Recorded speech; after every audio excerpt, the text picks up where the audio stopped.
আমি শুনেছি সেদিন তুমি সাগরের ঢেউয়ে চেপে নীল জল দিগন্ত ছুঁয়ে এসেছো। আমি শুনেছি সেদিন তুমি নোনাবালি তীর ধরে বহুদূর বহুদূর হেঁটে এসেছো।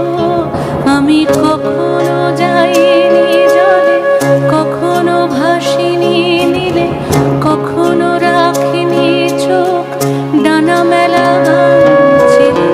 আবার যেদিন তুমি সমুদ্র স্নানে যাবে, আমাকেও সাথে নিও, নেবে তো আমায় বলো।